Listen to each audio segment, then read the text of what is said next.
Selamat pagi semuanya. Kami dari kelompok 3 ingin menjelaskan mengenai teori pendekatan humanistik dari Abraham Maslow. Pertama-tama, izinkan kami memperkenalkan diri sebagai anggota kelompok 3. Kami terdiri dari 6 anggota, yaitu Arol, Karisa, Sergi, Wira, Dimas, dan juga Alfi. Jadi, apa itu pendekatan humanistik? Pendekatan humanistik dalam psikologi adalah suatu perspektif yang menekankan pada pengembangan potensi positif manusia, kesejahteraan psikologis, dan juga keunikan individu. Fokus utamanya adalah pada pemahaman terhadap pengalaman subjektif dan kekuatan internal. Berbeda dengan pendekatan psikoanalisis dan juga behaviorisme yang lebih menekankan pada faktor luar dan determinisme.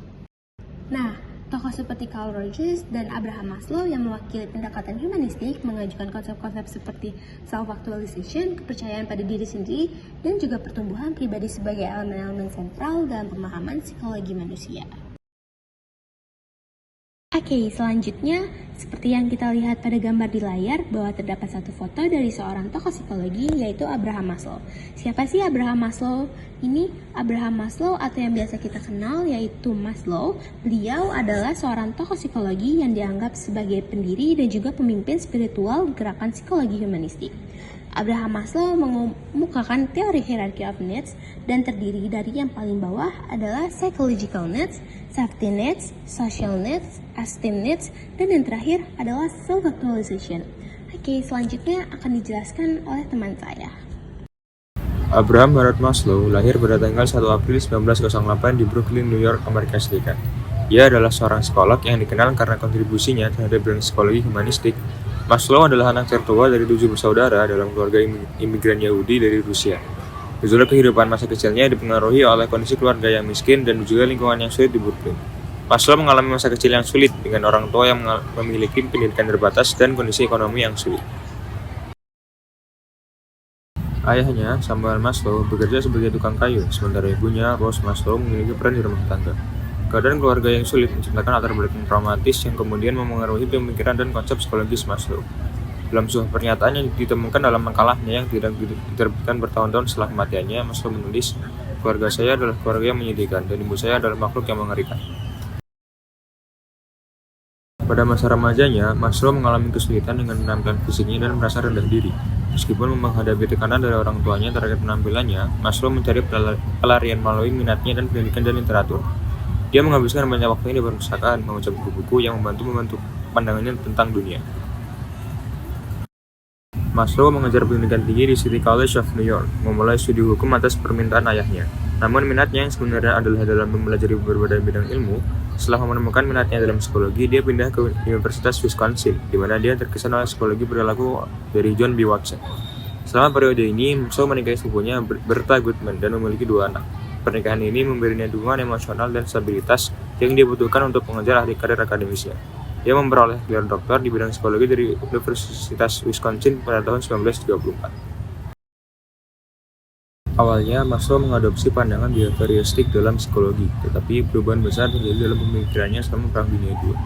Pengalaman perang dan kelahiran anak pertamanya membawanya pada pemahaman bahwa perilaku manusia tidak dapat dijelaskan hanya dengan teori behavioristik. Ini menjadi titik awal bagi perkembangan teori hierarki kebutuhan yang menjadi dasar psikologi humanistik.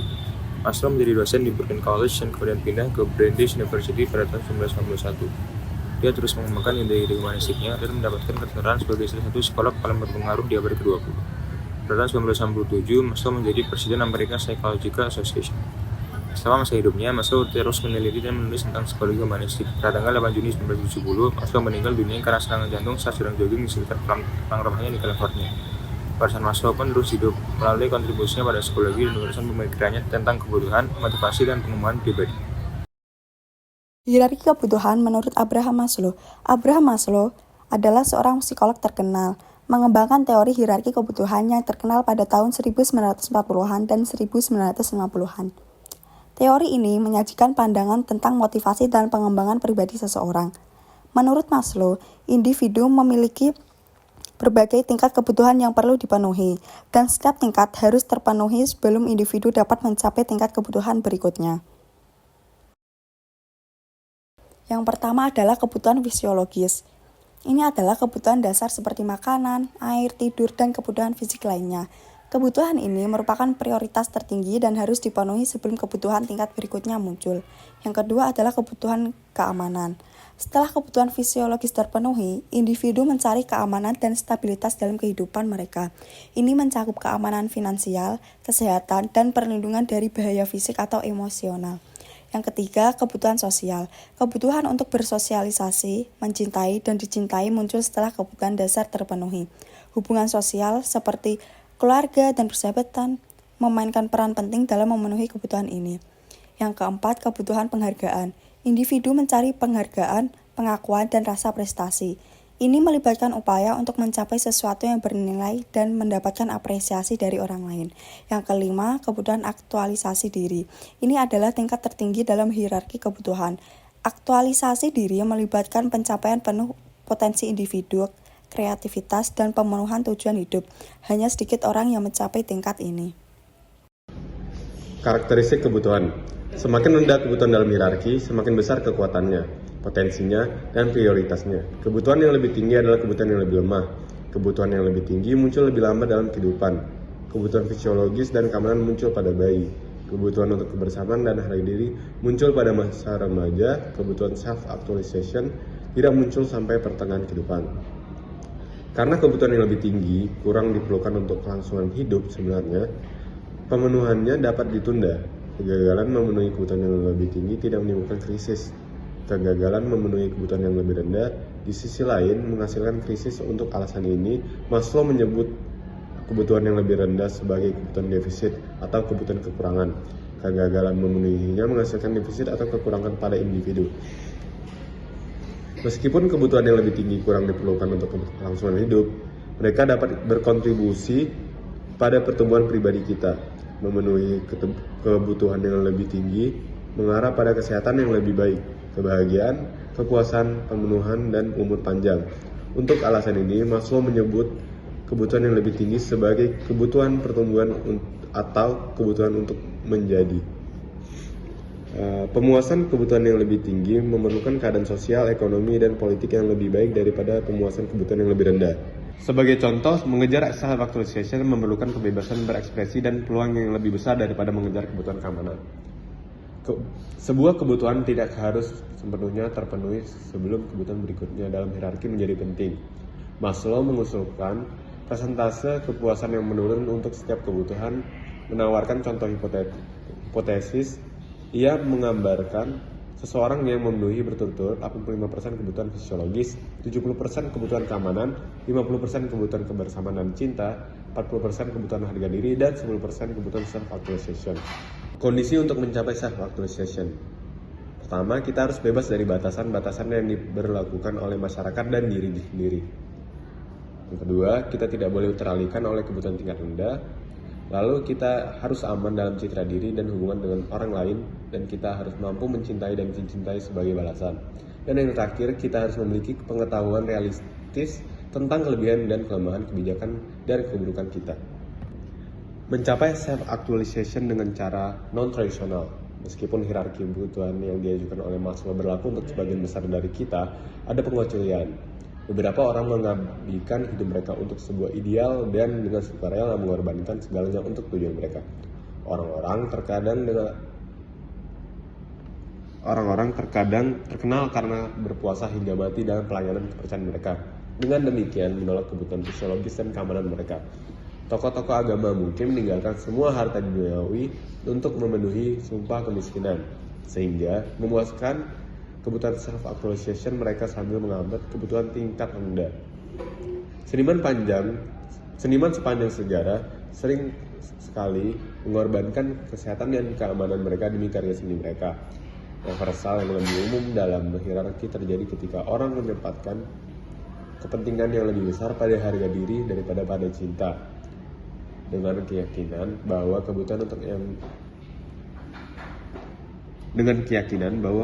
untuk memiliki rasa percaya diri harus dipenuhi terlebih dahulu sebelum merasa dicintai. Lalu berikutnya adalah kebutuhan kognitif. Apa sih kebutuhan kognitif? Kebutuhan kognitif adalah kebutuhan untuk tahu dan memahami. Nah, jadi kebutuhan untuk tahu dan memahami ini sendiri muncul pada saat akhir masa bayi atau pada saat awal masa kanak-kanak. Kebutuhan ini merupakan bersifat bawaan, jadi tidak perlu diajarkan oleh orang tua. Namun, ajaran orang tua dan guru dapat menghambat atau memperbesar rasa ingin tahu spontan seorang anak. Kegagalan untuk memenuhi kebutuhan kognitif merugikan dan menghambat pengembangan dan fungsi penuh kepribadian seorang anak. Lalu berikutnya adalah pentingnya kebutuhan kognitif dalam pemahaman lingkungan dan interaksi yang sehat. Jadi kebutuhan kognitif ini membantu dalam pengambilan keputusan, memahami dan menghargai perspektif orang lain, adaptasi terhadap perubahan, meningkatkan kesejahteraan emosional, dan mendorong pertumbuhan dan pembelajaran seumur hidup. Lalu berikutnya adalah self-actualizer. Jadi menurut teori Maslow sendiri, self-actualizer berbeda dari yang lain dalam hal motivasi dasar mereka. Maslow mengusulkan jenis motivasi yang berbeda untuk self-actualizer yang disebut meta-motivasi. Meta-motivasi menunjukkan kondisi di mana motivasi sebagaimana kita kenal tidak memainkan peran. Self-actualizer tidak termotivasi untuk berusaha mencapai tujuan tertentu. Sebaliknya, mereka dikatakan berkembang dari dalam. Maslow menggambarkan motivasi orang yang bukan self-actualizer sebagai kondisi demotivation atau defisiensi. Nah, jadi apa aja sih karakter seorang self-actualizer? Jadi yang pertama adalah persepsi yang efisien tentang realitas. Lalu penerimaan terhadap diri sendiri, orang lain, dan alam. Spontanitas, kesederhanaan, dan kealamian. Keempat, fokus pada permasalahan di luar dirinya.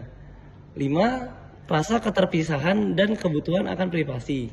Lalu kesegaran apresiasi, peak experience, kepentingan sosial, hubungan interpersonal yang mendalam, kreativitas, dan yang terakhir adalah resistensi terhadap enkulturasi. Kepribadian manusia menurut pandangan Maslow.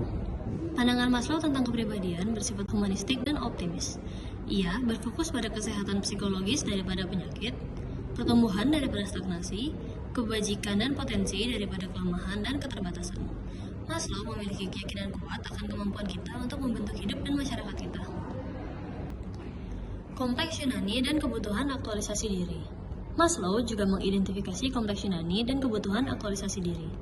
Kompleks Yunani merujuk pada keraguan individu terhadap kemampuan mereka sendiri. Seperti yang diilustrasikan dalam kisah Yunani tentang Nabi Yunus, individu mungkin takut mengambil tindakan untuk mengoptimalkan potensi mereka karena khawatir tidak dapat mengatasi situasi baru yang mungkin muncul. Demikianlah penutup dari presentasi kami. Mohon maaf jika terdapat kesalahan kata dalam penyampaian kami. Kami dari kelompok 3 mengucapkan pamit undur diri. Terima kasih.